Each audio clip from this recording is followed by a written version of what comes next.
A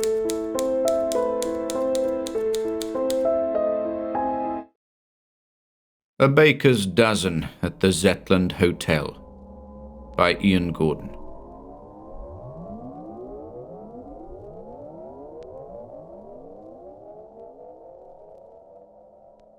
Chapter 3.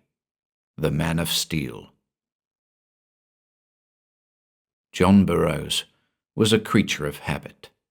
A wizened character at the ripe old age of 72, he spent his Christmases by the sea, year in, year out. He'd retired in his 50s, forced out of work by a particularly nasty accident at the steelworks, his place of employment for over 30 years prior. Like the steelworks, which stood derelict on the banks of the River Tees, John had seen better days. The years since retirement had been unkind. A stroke at 59 had impeded his ability to get around without the aid of a walking stick, and the onset of macular degeneration in his late 60s had taken a substantial toll on his vision. But he was a tough old dog, a fighter in every sense of the word, and persisted with his annual routine, come rain or shine. This year, though, rather than renting a cottage in Runswick Bay or a roomy apartment further down in Whitby, as he'd done many times before, he'd booked an evening stay at the Zetland Hotel. John, a Redcar and Cleveland native, was more than familiar with the place. It had stood there on that hillock overlooking the turbulent North Sea for as long as he could remember. But he'd never been inside, had never possessed the inclination to do so. But this year, for reasons unbeknownst to him, the Zetland had summoned him, and he was all too eager to answer its call. Besides, it was about time he saw its grand interior, traipsed along its tastefully tapestried halls, sipped tea by the window of one of its 13 glorious suites. Limping up to the reception desk at around 3 p.m., the former steelworks employee introduced himself to the hotelier standing behind it, squinting to get a better look at the man. He was an odd-looking chap, John noted, and quite the stranger to him. In all his years he'd never seen him out and about in the locale, not that his blurred vision was at all helpful in terms of achieving recognition. "Mr. Burroughs," acknowledged the hotelier, dangling a room key in front of his face. "This way, please."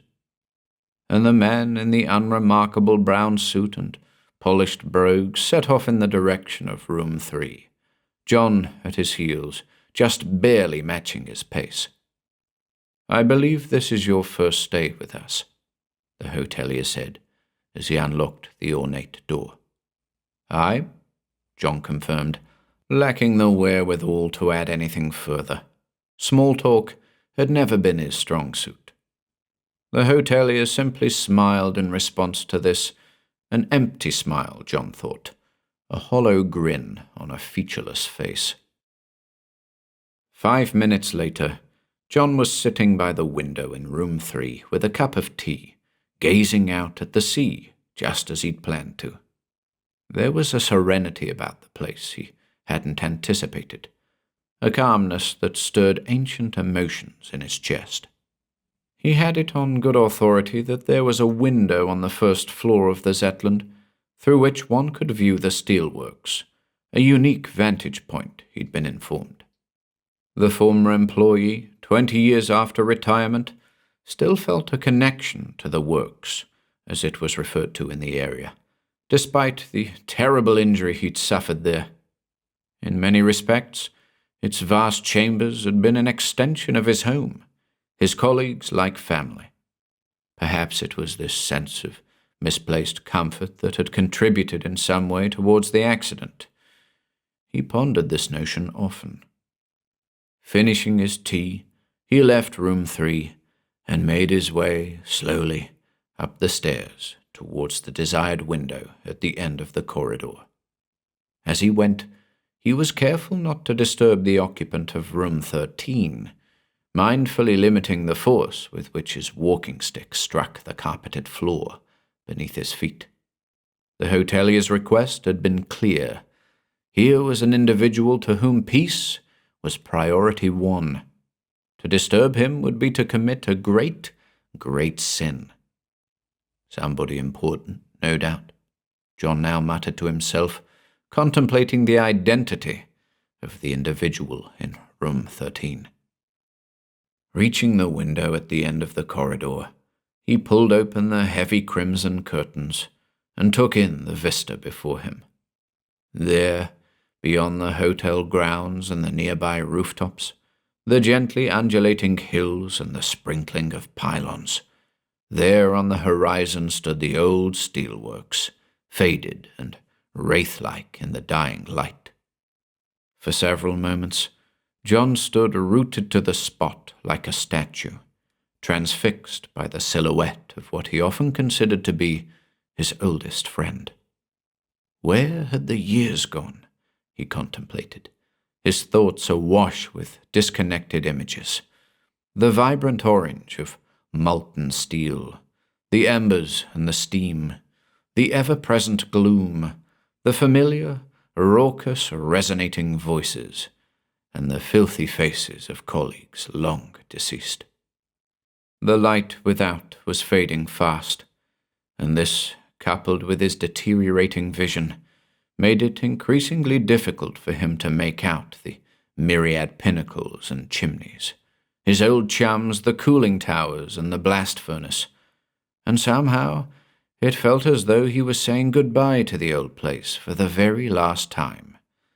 The finality of it all was devastating. And then the words fell from his lips. Goodbye, old friend.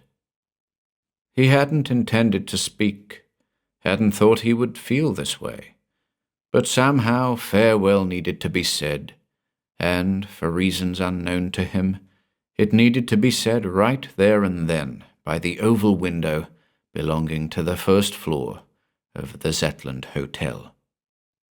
Was this closure? Catharsis? Such thoughts flashed through his ailing mind.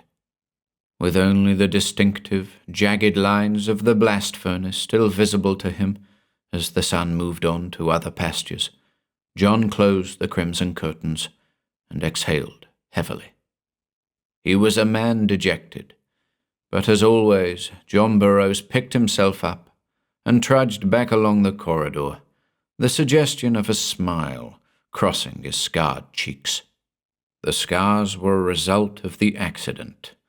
Liquid slag coughed into the air. Take care of the slag, and the steel will take care of itself, was what they used to say down at the works.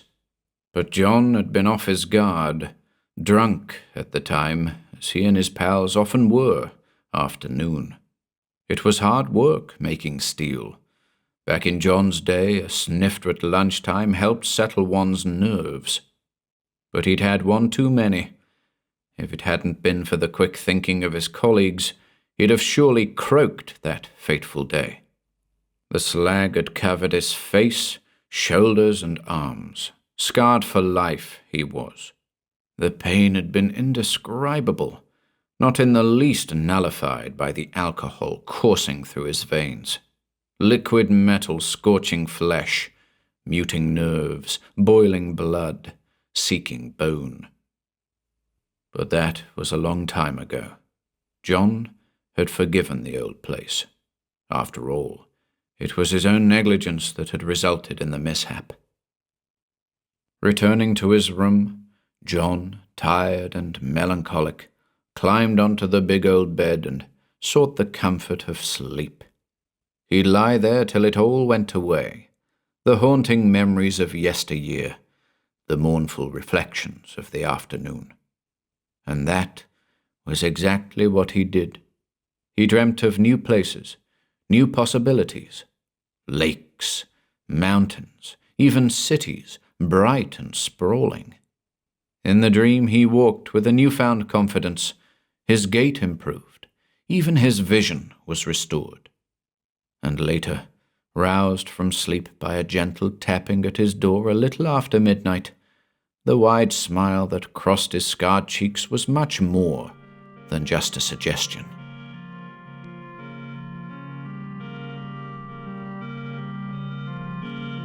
Thanks for listening today. Join us again tomorrow for the next part.